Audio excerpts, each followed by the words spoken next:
This case starts with a drug-fueled confrontation, but quickly turns into something far more serious.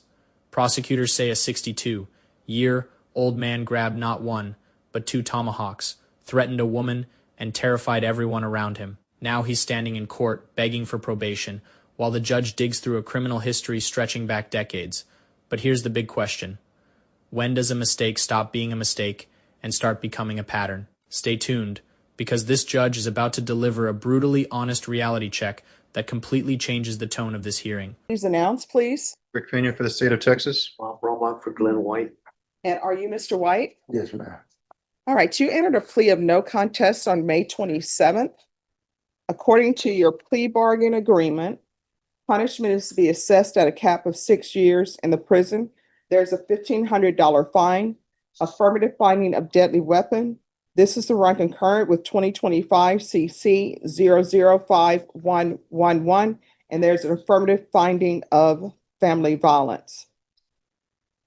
Have both parties had a chance to review the PSI report? State? Yes, Your Honor. Defense? Yes, ma'am. Any objections? No. State? I'm from the state. No Defense. objection. All right. Any witnesses from either side? No. Any witnesses? None from the state. All right, then, state. Let me see, I believe you may be opposed. Just one moment. I was silent, Your Honor. All right, you're solid. All right, you may be excused. Thank you, Your Honor. All right. Counsel, I'll hear your argument. Judge, Mr. White's had some issues in the past. He said it's different this time. He spent time in jail. It's helped him develop a new outlook. He told me he's going to follow your instructions. If you give him probation, he'll never be back here again.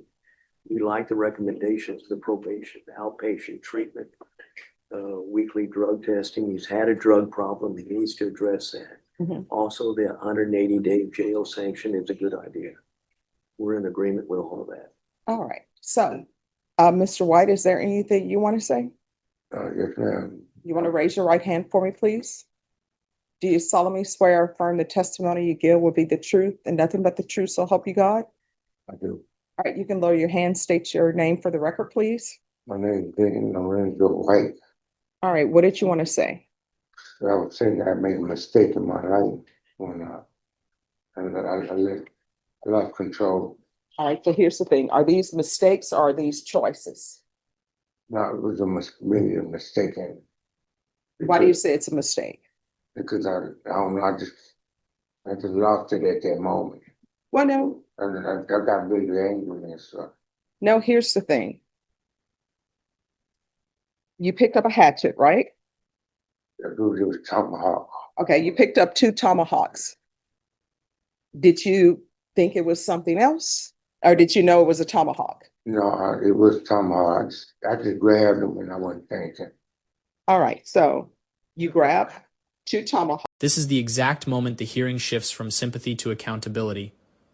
Notice what the judge is doing here. She's carefully breaking down the defendant's language. He keeps calling it a mistake, but the judge is separating impulse from deliberate action in court.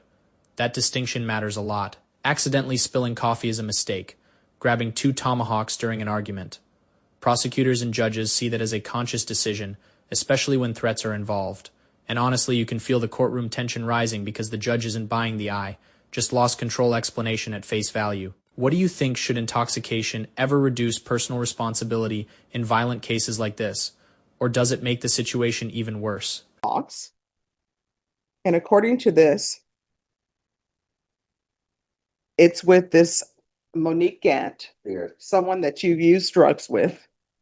I don't know why you all are still together because I read the PSI report and you have two children, younger children. You don't even know where they are because you were using drugs. She was using drugs. You didn't get your life together with CPS and your your rights ended up being terminated and you're still with this person. So according to this, it says, because I want you to tell me where the mistake is. Victim stated that suspect, that's you, arrived at the location to charge his car battery. Suspect saw victim's car and went inside the house to take groceries that the victim bought. Suspect put two hatchets on victim's car. Suspect then grabbed a pole that was on the ground and tore through victim's taped up window and attempted to grab things from her vehicle. Suspect then grabbed the two hatchets and was swinging them around, approaching victim, coming within 5 feet of victim.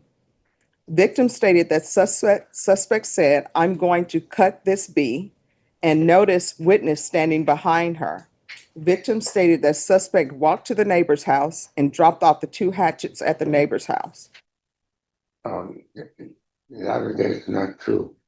I went to my mom's house. That was my mom's house. And I went So to- why would you try to take groceries from the vehicle? I didn't take no groceries from no vehicle. Well, I mean, she said you cut through her window. I'm assuming the window Yeah, was, no, I picked up the little pipe thing, and it had plastic on the window, and everything, I tore it open. and Why? everything. I was intoxicated too, so. all right. Here's the thing, Mr. White. I don't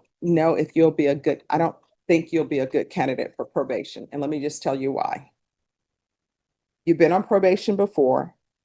Then you have a theft case that you were convicted of. Then you have a criminal mischief that you were convicted of. Then you have an assault case that you were convicted of. This started in the 80s. And then you have another criminal mischief that you were convicted of. Then you have another assault case, they say dismissed for insufficient evidence. It's probably dismissed because the complainant didn't want to go forward with it. Then you had a possession of marijuana, and I realized it's marijuana, but you were placed on probation for that, and your probation was revoked. Then you had another assault, and now we're in the 2010s. You had another assault, and you were given probation, and your probation was revoked. Then now you have a violation of bond or protective order, which I'm assuming is related somehow to this incident. Then you had an aggravated robbery case that was rejected. I'm not even considering that because it's rejected. I don't know why it was rejected. Then you had dealing cocaine. You were sentenced to state jail facility. Then you had another dealing cocaine and you were sentenced to prison. Then you had a burglary with intent to commit theft by force, and you received 15 years for that. And then you had another manufacturing delivering. You did time for that. Then you had an aggravated robbery. It was dismissed for missing witness, injury to the elderly, dismissed, missing witness. And now you're here before me. How old are you? I'm going to be 62 years old. All right. So I don't think you're a good candidate for probation. Can I say something? Sure. See, I've kept changing my life. My mom got sick now. I'm old too. And I don't know if I had that much time left in my life. I really want to see my mom. She's in her 80s. If I go away, she gonna pass away. That's all I have in my life is my mom.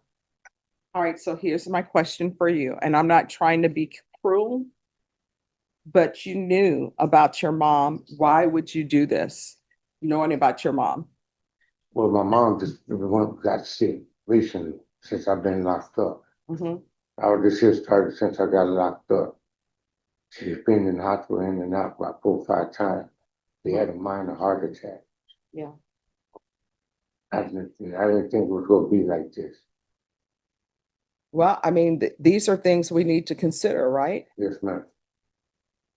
All right. This is what the court is going to do. The court is finding you guilty. There's an affirmative finding of deadly weapon, affirmative finding of family violence.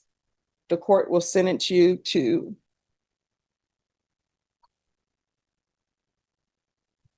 5 years in the prison, give you credit for any time served. This is to run concurrent with 2025 CC 005111. There's an affirmative finding of family violence, and there's to be no contact with Monique Gant, Gant, and the court will recommend the therapeutic community. Did you review the document entitled Trial Court Certification of Defendant's Rights to Appeal with your attorney? Did you understand it and sign it? Yes. Because this is a plea bargain agreement, because I followed your plea bargain agreement, and because you waived your right to appeal, you do not have the court's permission to appeal. Because this is an affirmative finding of family violence and also a felony conviction, You're not allowed to own or possess any weapons or ammunition. If you have a question over what a weapon or ammunition is, you'll need to speak to an attorney. All right, we can go off the record. Here's the thing, Mr. White. Your history doesn't look good, right? And sometimes I look at that, right? And I have to look at that because I have to consider everything. And so I'm looking at your history, and your offense is escalated. And then you have different issues where you are placed on probation, your probation gets revoked. You're given parole, you don't do well on parole. And I will tell you, I've done parole hearings before, and parole is so much easier than probation is, because parole is sort of, in a way, it's sort of like college. And this is the best way I can explain it. When you're in public school and you're not in college yet, everybody is telling you everything to do. This is your class for today. That's what probation does. When you get on parole, what they do is they don't tell you, you need to do this, this, and this. They just give you a sheet of paper. You have your freedom. And on parole, if you report, call them whenever they want you to call, and do a drug test and get employment, they're happy. They're satisfied. So for you to have the parole issues that you've had, that tells me a lot. But I'm recommending the therapeutic community for you. The therapeutic community will help you when your parole time comes up, because they're going to see that you are actually doing something to try to help you with your drug addiction.